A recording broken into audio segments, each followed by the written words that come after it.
work, all your reading, all your homework was just focused on math. So you could really get the hang of that, and then you'd move on to the next area and really be completely focused on one subject the way they do it for Brace. And I thought that would really help me at least grasp everything better and really be prepared for the real world. And that really was how I thought it should be until I got out into the real world and realized that in a typical day of ministry, there might be one day where I spend my entire day in my office, reading, preparing a sermon or a Bible study, but the next day I might show up at my office only to get called to a hospital or a nursing home or have somebody come in that needs something. I might partway through the day have to stop whatever I'm doing and teach a Bible study, mostly for our senior citizens, and then after that switch gears and start getting ready to teach youth group that evening. And in between that, I usually have to go up to the school and teach a taekwondo class. And so every day is unique and different, where I may spend one day constantly in meetings, either here at the church or at some different groups I'm a part of in the community, or meeting with people in counseling sessions or small groups, and the next day I might be completely alone in the church and barely speak to anyone. Every day is truly unique, and I have to be ready to adapt and move on to the next thing while always keeping in mind all these other things that I have to do. Even preparing a message on Sunday morning, I have to, prepare a message that makes sense and resonates with a group like this, with people with a lot of different biblical knowledge and backgrounds, and also spend some time figuring out how do I relate at least the very basics of that message to small children that might be here. So I have to learn. And I realize as I look back at that and I reflect on all of those things in my schooling that it really prepared me in ways I didn't understand at the time. That, it made it more challenging in the moment to constantly be bouncing to different areas, but it's helped equip me for a life today where I have to deal with many different people, where I have to minister to a wide variety of people in many different ways, which is something we really all need to be willing and able to do if we want to effectively convey the gospel message in a world so diverse as the one we live in today, which is really at the heart of what Paul speaks about as we read 1 Corinthians chapter 9, verses 19 through 23. Though I am free and belong to no man, I make myself a slave to everyone, to win as many as possible. To the Jews I become like a Jew, to win the Jews. To those under the law I become like one under the law, though I myself am not under the law, so as to win those under the law. To those not having the law, I become like one not having the law, though I am not free from God's law, but am under Christ's law, so as to win those not having the law.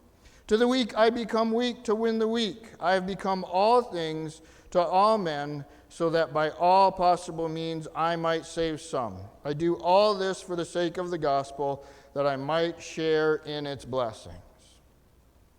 So Paul here is writing his first letter to the church in Corinth, which was written at a time when the church is continuing to grow and expand throughout the city. But it is a city that is filled with corruption, sinfulness, and wickedness, which is then creeping into the church. It's beginning to undermine the church and bring immorality into the church. And he's also dealing with people who are new to the faith, the spiritually immature. Paul, before this, has spoken about how we can perceive our newfound freedom as followers of Christ, as he calls us to focus on our unity. Pay attention and focus on the things that truly matter, on the universal truth that we can all embrace. He calls us to have discipline in our newfound freedom, as well as complete trust and commitment to Jesus Christ, where we are called to have compassion on those that are weaker in the faith rather than look down upon them. He is detailing what true freedom found in Jesus Christ looks like. how we can live rightly and experience the fullness of life that is offered through Jesus Christ alone. For Paul is one who knows what it is to be set free by Jesus Christ. He is not bound to any man or anything. He has true freedom, and he is using his new freedom, though, to become a slave to everyone. While he was completely free, he makes himself accountable to the greatest authority, to Jesus Christ alone, and he does it all to win others to the cause of Christ. He recognizes that his own personal freedom is not the ultimate goal. The ultimate goal is winning as many people to Jesus Christ as humanly possible. And Paul is in a great position to do this, as he is not married. He has no real family that we know of. He doesn't have a regular job at this point, no one to really answer to, no employer. He has the freedom in life to go wherever God calls him to in the moment. He has freedom to choose the path that he's going to go on. And just like all of us, he has the freedom to say no if he really wants to. For he has the freedom, the only one he makes himself accountable to is Jesus Christ. Just as we all have freedom to choose how we are going to live our lives. Most of us here, though, do have some commitments to family, to work. We can choose, though, in all of that, how much of that time we truly want to commit to the cause of Christ. We have the freedom to choose living a disciplined life for Christ, or just living and continuing on in our own pleasures. Both freedom and discipline, we see, are necessary elements to successfully minister to the needs of all people. For the gospel of Jesus Christ compels us to go out and share the message with everyone, to have an appeal and a genuineness in our faith that only comes when we live in consistent ways with the discipline that God calls us to. It is calling to live as a servant in our ministry, being willing to stretch ourselves, do some uncomfortable things, and adapt to whatever situation you find yourself in, to give up our personal rights to save others for Jesus Christ. So we must be willing to learn, adapt, and grow as a people, to become like those we are trying to witness to truly be all things to all people. So which means sometimes we have to learn about other people, what their needs are, what their culture looks like, learn about their hurts and the needs that they have, so we can share the gospel in meaningful ways for them. We can see how many people live lives differently than us. Ask, what are the things in their world? What are the things that make sense to them that you can come into and help to reach them to understand the truth of Jesus Christ? Always keeping your eye on the prize, and the prize is to win people to the cause of Christ. And for Paul, that meant that sometime when he was among the Jews, he had to become a Jew. And Paul was in a unique spot where he had been born. He grew up Jewish, but when he was saved and embraced his identity in Christ, he knew he was no longer bound to the old ways and traditions, but he was willing to embrace them in the right moments when that brought respect to those that he ministered to. He didn't completely cast aside who he had been when the call was to embrace that world. So he was willing to follow the customs and the traditions, even though he knew in his heart he wasn't bound to them. For Paul is in that unique position where he had an intimate understanding of all the traditions. He was born in that culture, but when Jesus Christ took hold of his life and gave him new life, all that had caused him to go a new way. And yet he recognized the need to accept those people that were in a different place and minister to them in a different way than he did the Gentiles. In fact, in Acts 16, he even calls his student Timothy to be circumcised so that Timothy can go among the Jewish people and minister to them and be accepted by them as he works with them. And certainly that's taking it to the extreme, but it shows just how far Paul was willing to go and how far he would call his students, those people that truly wanted to follow after him and follow Jesus through him, to share their prize with the world around him. For the Jewish Christians, were stuck in this place where they weren't quite sure how to move forward sometimes. They still felt bound to all the old laws. So Paul was willing to step back into that world because he knew that would bring the greatest success of the moment. While he was no longer bound to the old laws, he had a respect for them so he could minister to the people around him.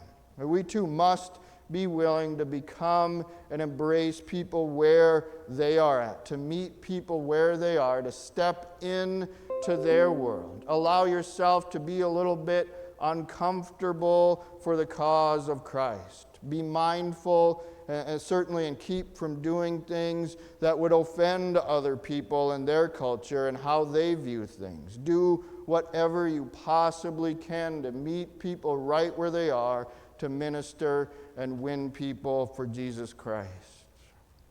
As I was getting the message ready this week, I thought about one of the early points of contention and frustration early on in my ministry here at the church. And I invited some friends from a Native American reservation to come and lead worship one Sunday morning. And the Native American way of worship is quite a bit different than the way we do things. It's very much in the moment and led by the Spirit, where they get up and they play some music for a while, and as they're playing, when somebody feels like they've got something on their heart to share, they'll share for a little while, and then they'll go back and do some music, and then maybe somebody else will share for a while, and it just sort of continues on like that until they feel like nobody has any music left in their heart or nothing left to share. So I've been in worship services on reservations that have lasted 45 minutes. I've been in other worship services that lasted 3 hours, and it just kind of goes as long as they feel led. And I feel like our way of worship here too is very Spirit-led. We try and be attentive to the Spirit and in the moment, but we also, as good Midwesterners, want to make sure the Spirit knows when lunchtime is, right? If we're honest. So on this day, their way of worshiping and just kind of going in the Spirit kind of interfered with the fact that we had planned lunch after the service. And as people started to get hungry, they decided to leave worship and got out and had some pizza and some root beer floats. And it caused some tension between people as our visitors had come worshiping a little bit different way.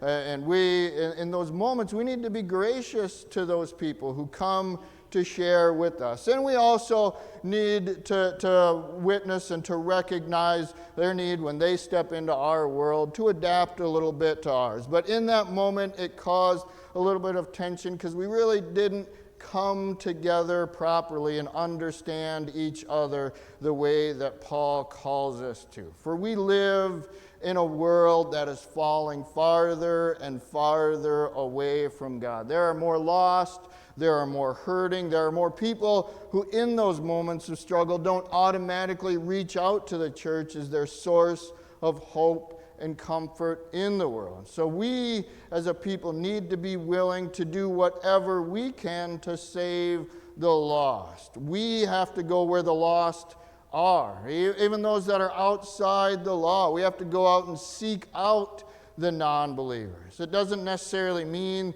that we all have to go to, lawless outlaw biker places or any place like that, but maybe some of you are comfortable and would be called to do some of those things. But we need to be willing to stretch ourselves, to go where the hurting are, to be most effective. And all of that live by the ethics of Jesus, all that he taught us in ministry, to be willing to observe laws, respect people, and just love them for who they are. We should be active in our community, seeking out the lost, looking for those that are hurting around us. Be willing to go where the lost can be found. Not that we have to become lawless rule breakers, but we must be willing to stretch ourselves if we want to continue to grow and spread the kingdom message today. Certainly all along the way, we got to be careful not to compromise our own faith, but go do whatever you can to reach out to those people who no longer see the church as a place of hope and comfort. We have to go to them. Be willing to adapt your world. Stretch yourself. Go where you know the needy are. Go to the weak that Paul speaks about. Go to the poor, the needy, people that have no voice in public, and help be their voice. Look for those people who have no place or station in society. And pay attention to the people around you. Look for those people that are weak in their faith, those that are struggling, those that are new to the faith. Those were many of the people that were struggling and causing conflict in the church of Corinth. We need to reach out to those people, help build them up, give them sound biblical teaching, build their strength. Go to the weak, go to the needy. Do whatever you are equipped to do to meet their personal needs. Meet people where they are at rather than trying to drag them to where you are. Be willing to become weak, just as Paul did. Be willing to set aside some of your freedoms in the moment that Christ has afforded you to go and reach people. Be mindful, be strong in your faith, embrace your identity that we talked about. For those of you that were around last week, certainly don't lose your identity, but let go of some of those small things to reach the lost, so that we can all be preaching to reach, proclaim God's word in the world to reach the weak, the lost, and the hurting that are found all around us. Do everything you possibly can to share the true gospel message of Jesus Christ in the world around you. For with everyone that God sends into your life, do the very best to show them love. Share the sacrifice, the resurrection, and salvation that is found through Jesus Christ alone. Do whatever it takes to spread the gospel in your little area, in your little part of the world.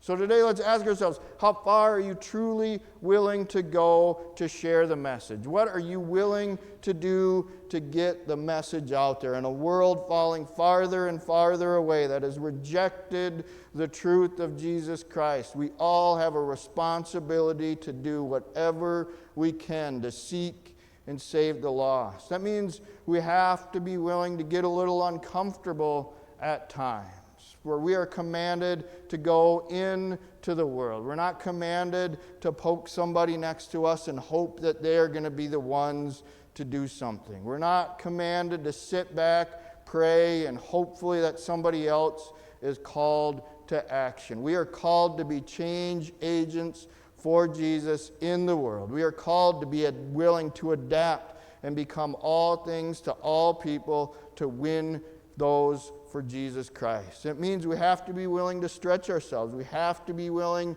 to get out of our comfort zone in the world. Or if you're at a place in life where you can look at your life and say, you know, I'm pretty happy and content. I'm doing A, B, and C for Jesus Christ. I've really found my niche, and I found what makes me happy. I found what makes me comfortable. And you can look at the world with all the sin, all the hurt, all the heartache out there, is be comfortable and feel like you're doing enough. You're probably not truly living into all that Jesus is calling you today. For there is more that each one of us can be doing. Until everyone out there has had the opportunity to hear the truth of Jesus Christ and make their own decision from there, you have more to do. Our faith calls us to do hard things. Our faith calls us to go into the world and meet the hurting, to find the sick and lift them up and help them along the way. And Paul shows us some of how to do that in this passage. As we go out, certainly we need to embrace our identity, embrace who you are as the unique creature God created you to be. But be willing to stretch yourself in that. Go to some of the places that you know need the light of Jesus Christ and may not hear it without you, and do so in a way where you don't have to compromise your faith, but go where God leads you. Pay attention to the needs of the people around you and reflect on who God made you to be, what you are equipped to do, and how you can take action today. And be honest with yourself too. If you are feeling like, boy, I really want to do something for these people, I really see my neighbor is hurting and I feel like I'm led to help them, but you're not quite there, you're not quite equipped to do that, don't let that be an excuse. Instead, ask yourself, what do I need?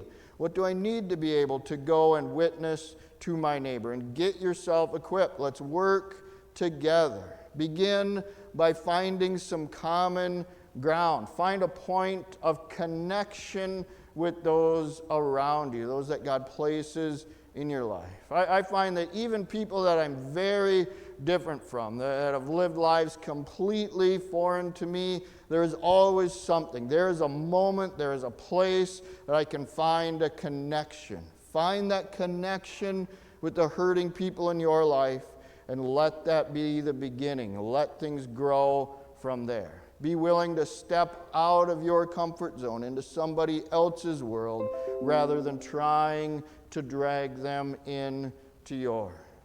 We have to do that without judgment. We need to be willing to go in, ready to learn, to grow, to hear their story, and show love to other people. For not everyone has lived a life like yours. Everybody has different, unique experiences that creates each of us to be unique individuals. So seek to listen, to learn, to grow, adapt, and shower love on all people. Even those people who live lives that in ways that you don't agree with, that you know are living in sin. Just show them Jesus. Show